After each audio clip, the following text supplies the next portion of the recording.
आचार्य प्रवर मानतुंग स्वामी स्तुति करते हुए अपनी लघुता की अभिव्यक्ति कर रहे हैं। क्या कर रहे हैं? लघुता की अभिव्यक्ति कर रहे हैं। जो भी भक्ति करता है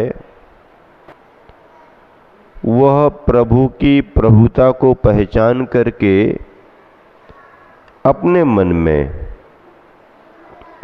लघुता का भाव लाता ही है। ये लघुता का भाव विनय का भाव माना जाता है। उसी की अभिव्यक्ति इस श्लोक में हो रही है। उच्चारण करेंगे। बुद्ध्या बिनापि विबुधार्चित पादपीठ स्तोतुम समुद्यत मतिर बिगतत्र पोहम बालम बिहाय जल संस्थित मिंदुबिंब मन्यः क इक्षति जनः सहसा गृहीतुम। एक साथ मिलकर के बुद्ध्या बिनापि विबुधार्चित पादपीठ स्तोतुम समुद्यत मतिर्बिगतत्र पोह बालम बिहाय जल संस्थित मिंदुबिंब मन्यः का इक्षति जनः सहसा गृहीतुम। विबुधार्चित देवों के द्वारा पूजित है। विबुध अर्चित देवों के द्वारा पूजित है। पाद पीठ चरण रखने का आसन जिनका ऐसे है जिनेन्द्र। विगत तृपः तृप लज्जा विगत रहित लज्जा रहित अहम में बुद्धिया बिना अपि बुद्धि के बिना भी स्तोतुम स्तुति करने के लिए समुद्यत मति ही तत्पर बुद्धि वाला भवामी हो रहा हूँ। सो ठीक ही है, क्योंकि बालम विहायो बालक को छोड़कर अन्य दूसरा कह जनः कौन मनुष्य जल संस्थितम जल में स्थित इंदु बिंबम चंद्रमा के बिंब को सहसा गृहीतुम बिना विचारे ही पकड़ने की इच्छति यानी इच्छा करता है। क्या भाव हुआ? हे जिनेन्द्र भगवन, जिस तरह लज्जा रहित अबोध बालक जल में प्रतिबिंबित चंद्रमा को पकड़ना चाहता है, उसी तरह लज्जा रहित में बुद्धि के बिना भी आपकी स्तुति करना चाहता हूँ। अब क्या बात आ गई? बात ये आ गई कि एक छोटे से बच्चे को चंद्रमा का पकड़ना आसान है क्या? छोटा सा बच्चा चंद्रमा को पकड़ सकता क्या? नहीं पकड़ सकता। फिर भी अजानकार वह बच्चा जल में चंद्रमा दिख रहा है तो उसको पकड़ने की कोशिश करता है और ऐसा मानता है कि मैंने चंद्रमा को पकड़ लिया, लेकिन चंद्रमा को पकड़ नहीं पाता है। इसका आशय ये है, आचार्य प्रवर मानतुंग जी ये कहना चाह रहे हैं कि जैसे एक छोटा सा शिशु अबोध बच्चा जल में प्रतिबिंबित चंद्रमा को पकड़ करके मैंने चंद्रमा को पकड़ लिया है ऐसा मानता है, ऐसे ही मैं, उतनी बुद्धि नहीं है, उतना क्षयोपशम नहीं है, फिर भी भगवान की भक्ति करके अपने आप को ऐसा मान रहा हूं कि मैंने भगवान की भक्ति की, और इसमें हमारे को कोई संकोच, कोई लालच, लज्जा, शर्म कोई नहीं। दुनिया हमें जानती है कि हम नहीं कर सकते हैं, लेकिन बिना किसी संकोच लज्जा के मैं तो भगवान की स्तुति करना चाह रहा हूँ। आचार्य प्रवर मानतुंग जी ने पिछले श्लोक में ये भाव प्रकट किया था कि जिन जिनेंद्र भगवान की स्तुति सुरलोक नाथई, स्वर्गों के अधिपति इंद्र ने भी की थी। क्या? इंद्र ने भी की थी। उन जिनेंद्र भगवान की स्तुति को मैं भी करूंगा, संकल्प लिया।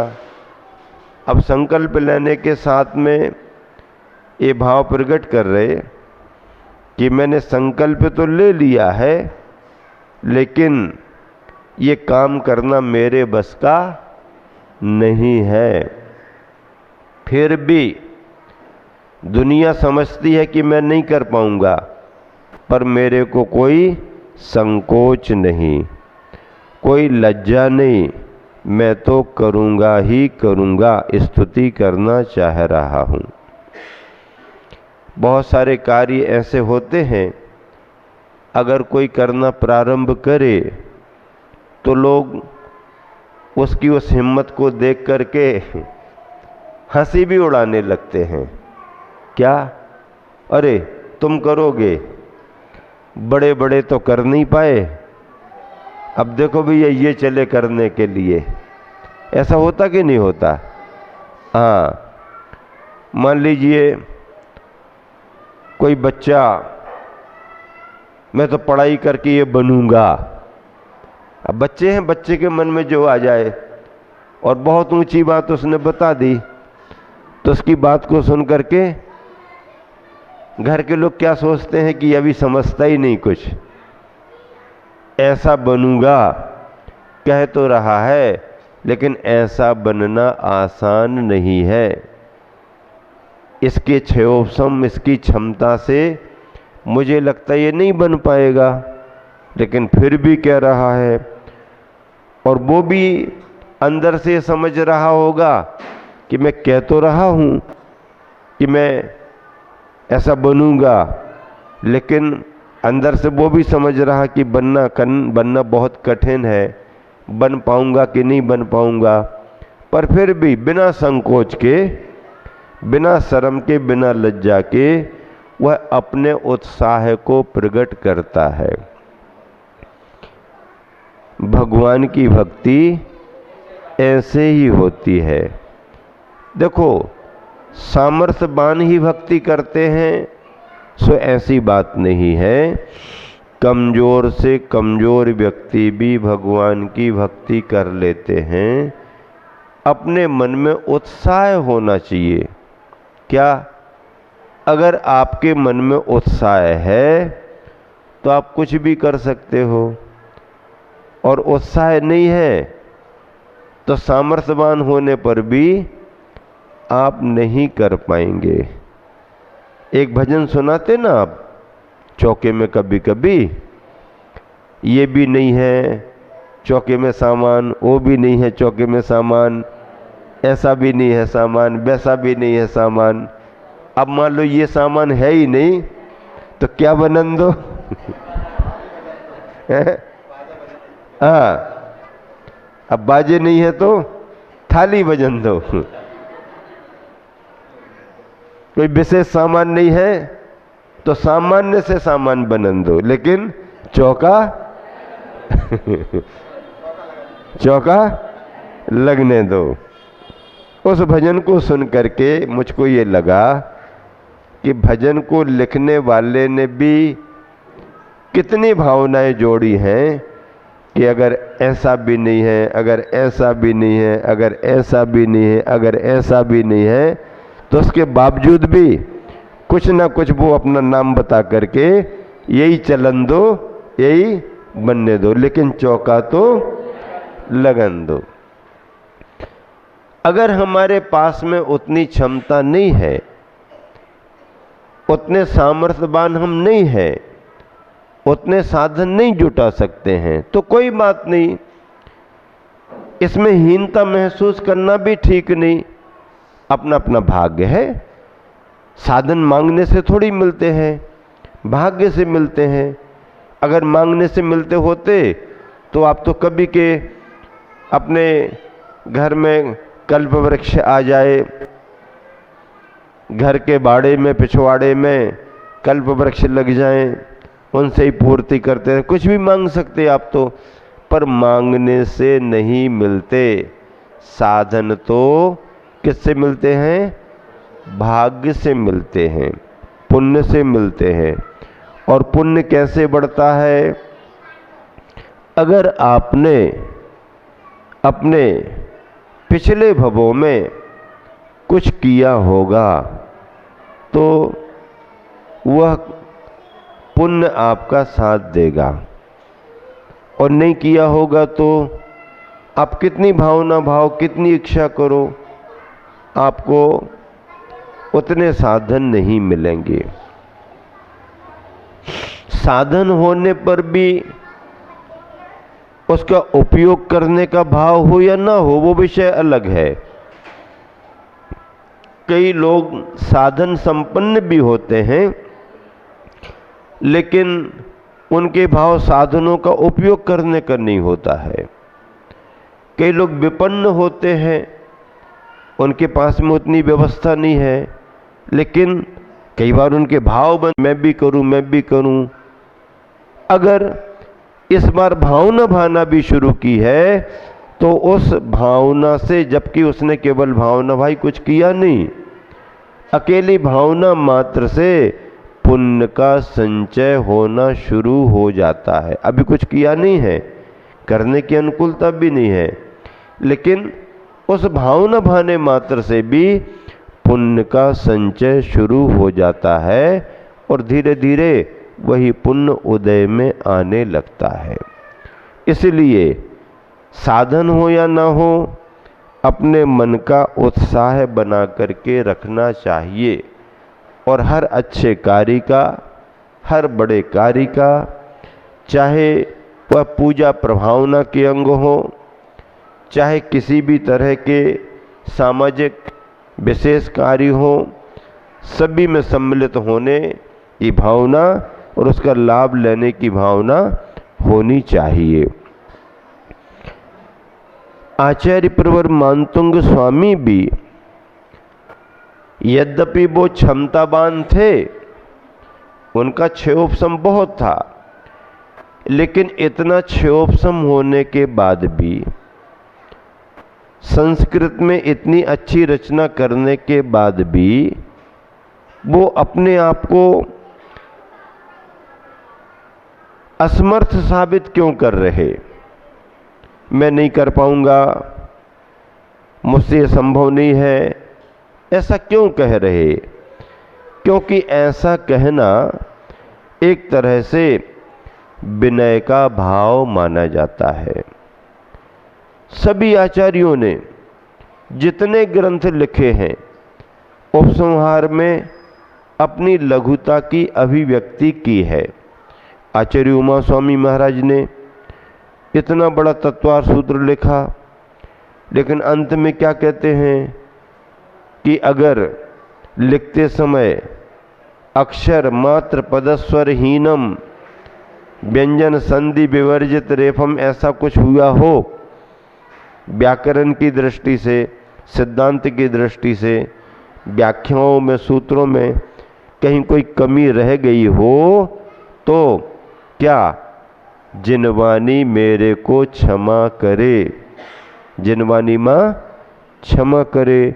और क्या कहते हैं, को न विमुह्यति शास्त्र समुद्रे, शास्त्र के समुद्र में कौन भ्रमित नहीं हो जाता है। क्या, शास्त्र के समुद्र में कौन भ्रमित नहीं हो जाता है, अर्थात कोई भी भ्रमित हो जाता है। अज्ञानी प्राणी तो भ्रमित है ही, बड़े बड़े विद्वान भी ग्रंथों की व्याख्या करने में कई बार चूक जाते हैं। वो भी पूर्ण रूप से कई बार व्याख्या नहीं कर पाते हैं, तो अपनी लघुता की अभिव्यक्ति करते हैं। छह ढाला में भी पंडित जी ने ऐसा लिखा, सभी आचार्य महाराज ऐसा भाव रखते हैं, जिनवाणी का कथन कर रहा हूं और उस कथन को करने में कहीं मेरे द्वारा कोई कमी ना रह जाए, इस भाव को लाते हुए कथन करने के बाद जिनवाणी मां से क्षमा याचना करते हैं। ये क्षमा याचना क्या कहलाती है? क्षमा याचना कौन करता है? जिसके मन में सरलता आ गई है। क्या? जिसके मन में सरलता का भाव आ गया है, जो अपना कल्याण करना चाहता है। सामने वाला कुछ अच्छा सोचे या ना सोचे उसके ऊपर है, सामने वाला प्रेम का व्यवहार करे ना करे उसके ऊपर है, लेकिन मुझे ये बैर भाव आगे नहीं बढ़ाना, मुझे राग द्वेष को आगे नहीं बढ़ाना, मैं इस संस्कार को तोड़ता हूँ और क्षमा याचना करता हूँ। ये क्षमा याचना बहुत बड़ी विनय भावना की प्रतीक है, लघुता की अभिव्यक्ति की प्रतीक है। ऐसी लघुता की अभिव्यक्ति अगर किसी के मन में हो रही है तो यह सम्यक दर्शन के विशेष परिणाम है। सम्यक दर्शन के भाव आए बगैर ये संभव नहीं है। मिथ्या दृष्टि अज्ञानी कसाई की तीव्रता में रहता है, कसाई के बस काम करता है। और कोई कोई मिथ्या दृष्टि भी कसाई की मंदता करके क्षमा याचना भी कर सकता है, पर वो कसाई की मंदता से किया है, अभी उसके पास सम्यक दर्शन का परिणाम नहीं है। लेकिन सम्यक दर्शन के साथ रत्नत्रय की परिपूर्णता में अगर देवसास गुरु के प्रति, अपने आराध्य के प्रति भक्ति करते हुए कोई लघुता प्रकट करता है तो एक बहुत बड़ी बात मानी गई। दोहा पढ़ें और इस श्लोक के लिए विराम देंगे। मिलान करें दोहे का। मैं अबोध तज लाज तो थुति करने तैयार, जल झलकत शशि बाल ही पकड़े बिना विचार।